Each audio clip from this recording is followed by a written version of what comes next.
រាត្រីដែលបានជួបនឹងនួនល្អង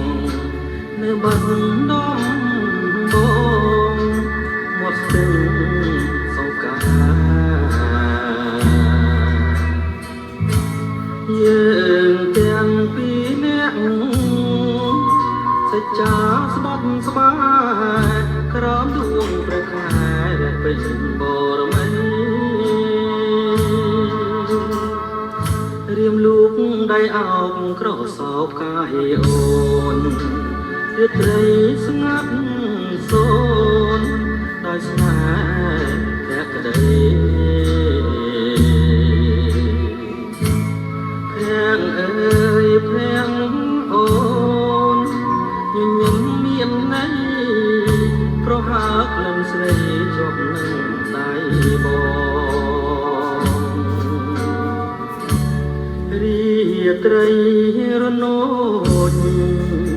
ដូចផ្ដើមនឹកពើសរតែតវ៉ៅសស័ព្ទឆ្លើយឆ្លង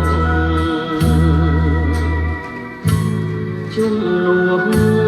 ទៀងអូនតែធ្លងសាសងនៅបាត់នំបងវត្តស្ទឹង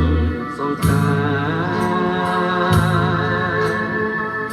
សូមផ្ដាំតាមទឹកយ៉ានឹកតាមខ្យល់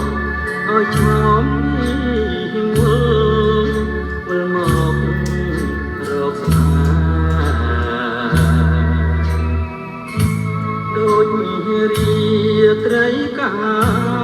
លពេញបរមីខា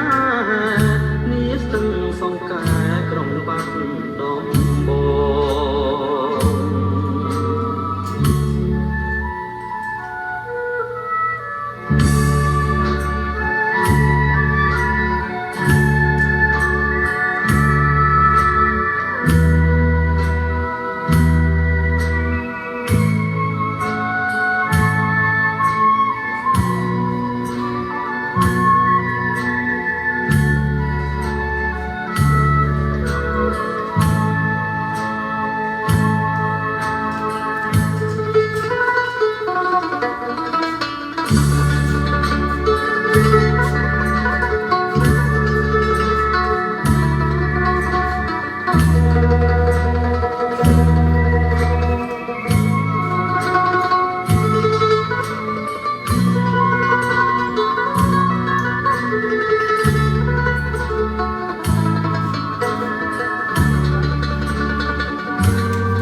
ត្រី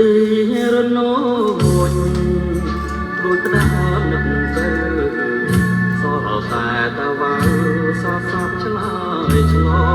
ងជុំនោះទៀងអូនតែធ្លងសាសងនៅបាត់ដំបងវត្តស្ទឹងសង្កា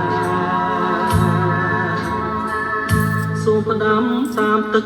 ញ៉ានឹកតាមខ្យល់ឲ្យឆ្លងនេះវិលមករកស្នេហ៍ដូចរាត្រីកាពេញបរ